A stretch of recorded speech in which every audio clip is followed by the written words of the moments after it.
Okay, so SPYRAL versus Trickstar. This is a very tricky one. It goes back and forth quite a lot because the Trickstar deck is maining a lot of hand traps, which is the bane of the SPYRAL deck's existence.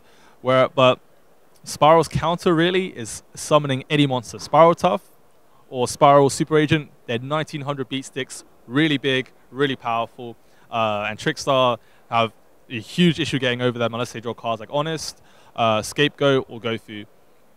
And most players are opting out playing Honest, which I agree with. It's not very good.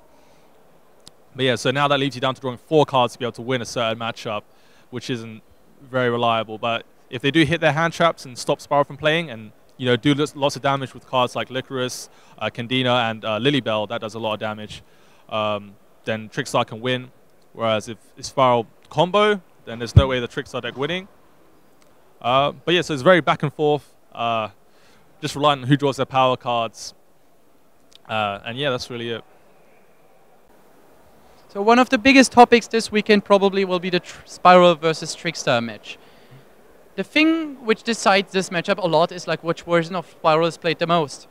The going second build is being more consistent and having more non-engine cards playable risks to tend to lose to the Trickstar a lot, because if you let them start, they still have the insane advantage of having like reincarnation set up, and that's the biggest topic. Agent being once per turn and being like the main combo extender now makes the deck a lot weaker to reincarnation now.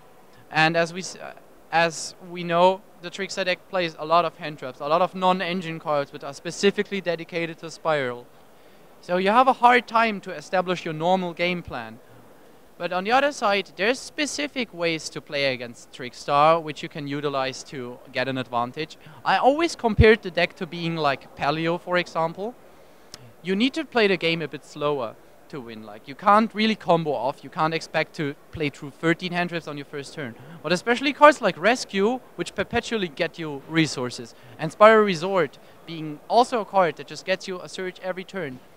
The biggest advantage SPYRAL has in this matchup that it now plays the Toughs and Free Agents, which are all monsters that have more attack points than Candina. And the deck has big troubles of clearing these monsters, especially if you can bring them back every turn.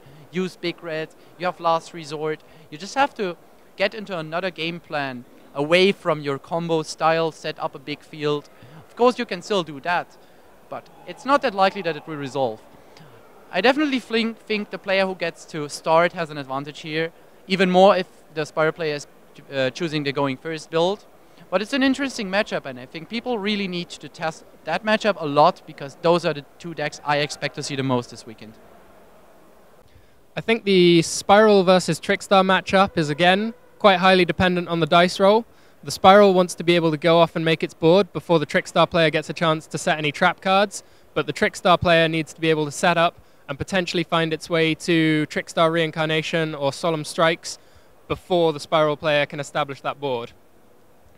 Again, hand traps are going to play a huge role here, in that the Trickstar player wants to see them and the SPYRAL player only wants to see Ash Blossom. Clutch card in both sides, given that on the Trickstar side it'll be shutting down the Candinas, and on the SPYRAL side it stops the double helix, which is really the linchpin to the entire combo.